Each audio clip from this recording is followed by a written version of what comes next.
समुद्भव स्त्रीत्व आपन्ना गोकुले, अर्थात भगवान ने उन सबको स्त्री अर्थात गोपी के रूप में गोकुल में, सप्तमी एक वचन, गोकुल में जो है इस प्रकार से उत्पन्न कर दिया।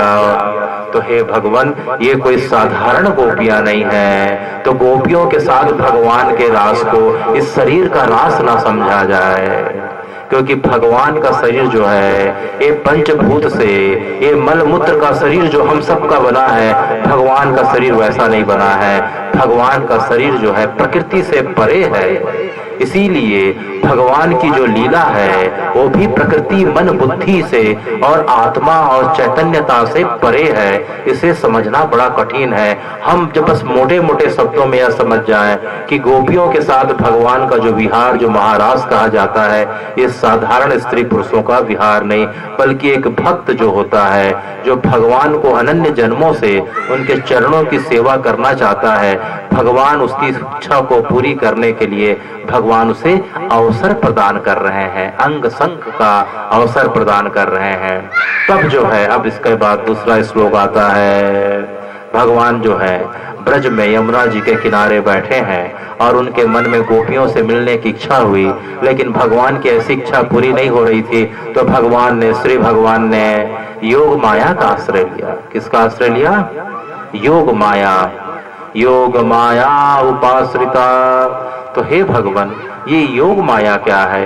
योगा यासा माया, जो ऐसी माया, ऐसी विद्या, ऐसी जो है, ऐसा जो है कार्य, जिसके कारण से, जिसके माध्यम से व्यक्ति भगवान से मिल जाए, उसे जो है योग माया कहा जाता है।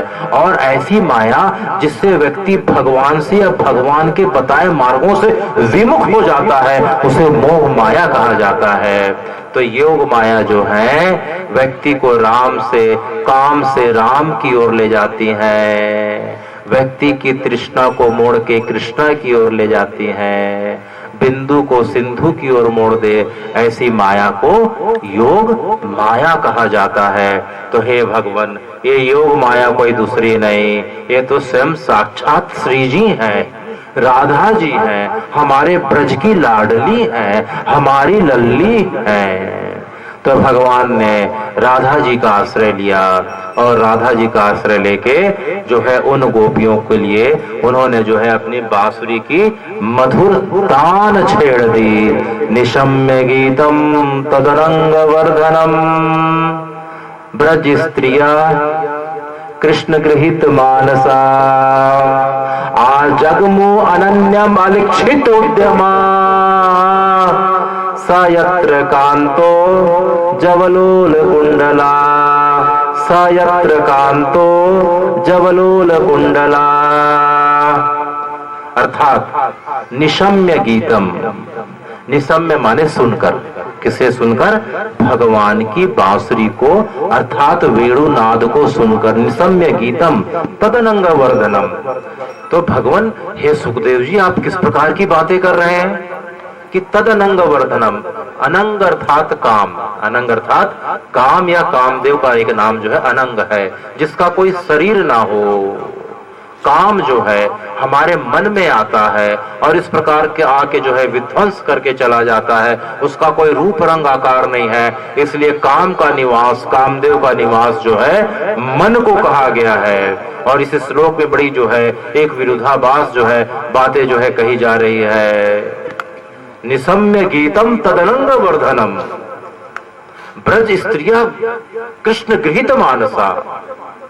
तो हे भगवान, ये जो है वेणु से, ये बांसुरी से जो आवाज जो निकली है, बांसुरी की तान से जो आवाज निकल रही है, आप हमें यहाँ बता रहे हैं कि वो काम को बढ़ाने वाली है। तद अनंग वर्धनम, अनंग माने काम, वर्धन माने बढ़ाने वाली। तो ये बांसुरी से, भगवान की वेणु से जो ध्वनि निकल रही है वह काम को बढ़ाने वाली है। और अभी आपने बताया कि काम से व्यक्ति पतन की ओर जाता है, तो किस प्रकार की विरोधाभास हो रही है बातें। तो श्री सुखदेव ने कहा कि अगर जो है काम का विषय संसार है, काम का विषय अगर संसार है तो व्यक्ति का पतन निश्चित है। अगर काम का विषय या काम का केंद्र अगर कृष्ण है तो जो है उसका उत्थान निश्चित है। काम अगर जीवन में हो, कामना अगर जीवन में हो, और कामना जो है किसके लिए की जाए, कृष्ण के लिए की जाए, कृष्ण की गायों के लिए की जाए, तो जो है जीवन में उत्थान ही उत्थान है। और जो है कामना का केंद्र अगर संसार है तो एक निश्चित समय के पश्चात उसमें पतन निश्चित है। इसीलिए गोपियों के मन को, जिसके मन को, आत्मा को, उनके जो है विवेक को कृष्ण गृहित मानसा, गृहित माने जो है जकड़ लिया। किसने जकड़ लिया? कृष्ण ने जकड़ लिया। किसको जकड़ लिया? मन को जकड़ लिया। तो अरे भाई, मन में पहले काम था संसार के विषयों के लिए, और पूरे मन में अगर जो है कृष्ण का नाम, कृष्ण की भक्ति, कृष्ण का रूप, कृष्ण की लीला अगर जो है पूरे मन में अगर भर गई हो, तब संसार और संसार का काम अब कहाँ रहा? अब तो केवल कृष्ण कृष्ण कृष्ण ही रहा। इसलिए जैसे ही जो है गोपियों ने जो है कृष्ण की बांसुरी की आवाज सुनी तो जो है उससे रहा नहीं गया। तो फिर क्या हुआ? तो हे भगवान, आजगमु अनन्यम अलिक्षित उद्यमा, आजगमु अर्थात जो है उठ खड़ी हुई और चलने लग गई। अनोन्यम, एक दूसरे को अलिक्षित देखे बिना, उद्यमा, तेजी से चलने लग गई।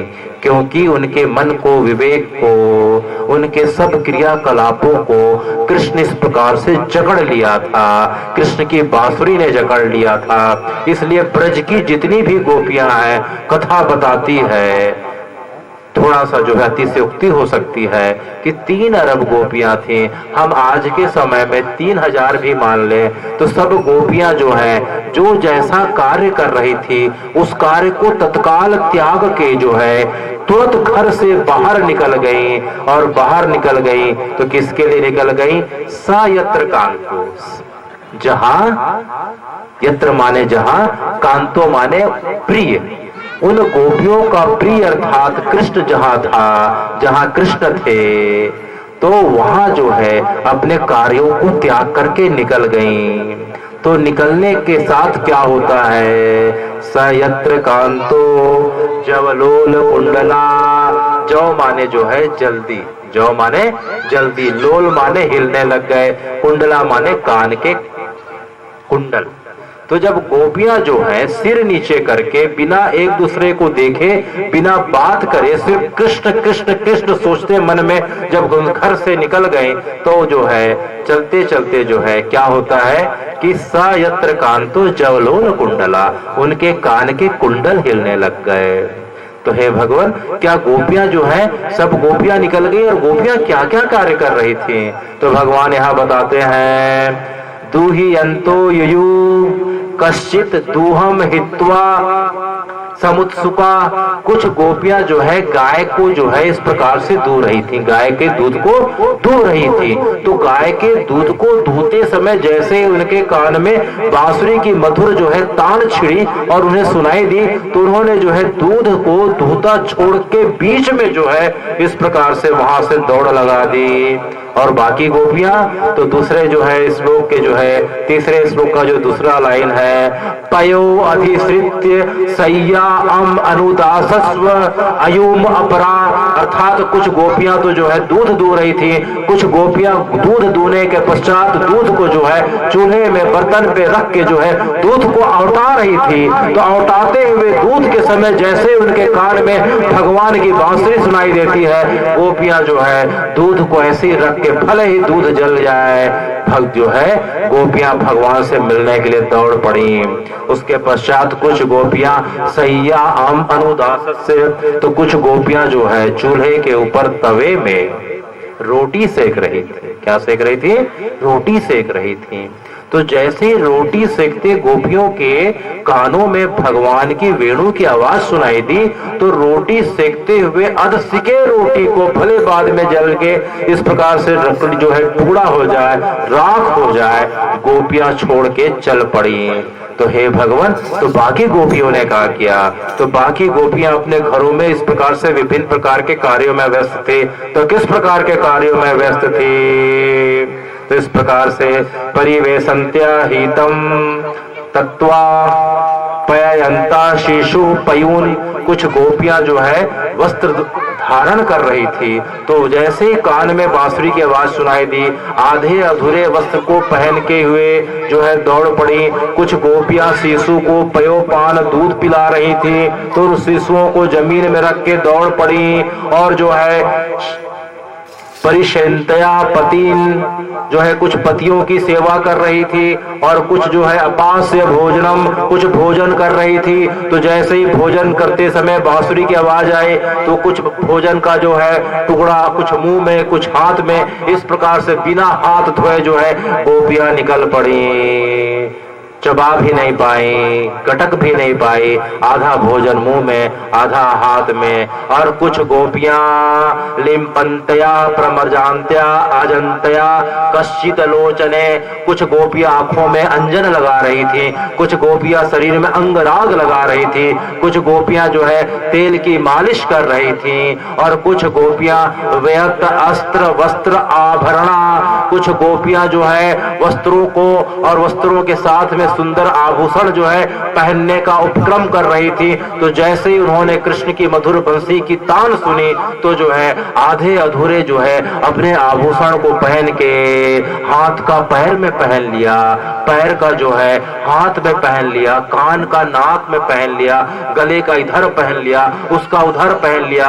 उन्हें कुछ भी ध्यान नहीं रहा कि गहना जो है ये आभूषण कहाँ पहनना है। तो इस प्रकार से कृष्ण की जो है बांसुरी की तान से मोहित और जकड़ित जो है गोपियां भगवान से मिलने के लिए दौड़ पड़ी। तो हे भगवान, इसका मतलब ऐसा है, इसका मतलब ऐसा है, इन गोपियों के माध्यम से भगवान यह बताना चाह रहे हैं कि अगर हम दौड़ें, हम चलें, हम भागें, तो सिर्फ भगवान और भगवान के कार्यों की तरफ, तभी जो है ये अनंग अर्थात जो है काम हमें पीड़ा नहीं देता है, ये कामनाएं हमें सताती नहीं है। हम जो कुछ कार्य करें, मान के चलें कि अपने इष्ट के लिए कर रहे हैं, हम पहन रहे हैं तो अपने इष्ट की खुशी के लिए, हम गा रहे हैं, हम सुन रहे हैं, हम खा रहे हैं, हम कुछ भी कर रहे हैं, दान दे रहे हैं, जो कुछ भी कर रहे हैं, यह मान के चले तो हम अपने इष्ट के लिए कर रहे हैं, राम के लिए कर रहे हैं, कृष्ण के लिए कर रहे हैं, गौ माता के लिए कर रहे हैं। तो हमें जो है संसार की कामनाएं नहीं सताती, हमारे मन में अहंकार नहीं आता, हमें गर्व का भान नहीं होता, और आखिरी में हमारा पतन होने के बजाय हम जो है भगवान के चरणों की ओर एक दिन स्थान पा जाते हैं। तो इस प्रकार से सब गोपियां जो है भगवान के चरणों की ओर, उनकी बंसी की ध्वनि को सुन के दौड़ पड़ी। तो कथा जो है यहाँ जो है श्री सुखदेव जी से किसी ने पूछा कि क्या जो है उनके घर में कोई नहीं था? नहीं नहीं, उनके घर में सब थे, उनके पति थे, पिता थे, सास थी, ससुर थे, पुत्र था, पुत्री थी, भाई थे, बहन थे। तो क्या इन्होंने नहीं रोकने का प्रयास किया? अवश्य रोकने का प्रयास किया। तो इस प्रकार से 9वां श्लोक आता है, ते वार्यमाणा पति भी पितृ भी भातृबंधु भी। ते माने वे सब, वार्यमाणा माने रोके जाने पर, ते सब वे सब रोके जाने पर, किसके द्वारा? पति भी पति के द्वारा, पितृ भी पिता के द्वारा, भातृबंधु भी भाई और बहनों के द्वारा। ते वार्यमाणा पति भी पितृ भी भातृबंधु भी। तो फिर क्या हुआ? भगवान गोविंद अपरहित मानो, गोविंद अपरहित आत्मनो न न्यावर्तंत मोहिता। जिसके मन को जो है गोविंद ने, और मन के साथ जो है जिसके तन को, मन को, आत्मा को जिस गोविंद ने और उसके नाम ने चुरा लिया है, तो जो है वो गोपियां कहाँ रुक सकती थी? वे ना न्यावर्तंता, वे वापस बिल्कुल नहीं आए, और जो है दौड़ते दौड़ते जो है भगवान के श्री चरणों के पास पहुंच गई। तो हे भगवान, ये किस प्रकार की आप लोकाचार के विरुद्ध बातें कर रहे हैं कि घर में जो है, घर में कोई स्त्री है, उसका पति है, सास है, ससुर है, भाई बांधव है, क्या इस प्रकार से छोड़ के जाना क्या सनातन की परंपरा के हिसाब से उचित है? तो श्री सुखदेव ने कहा कि यही बात बड़ी रहस्यमयी बात है।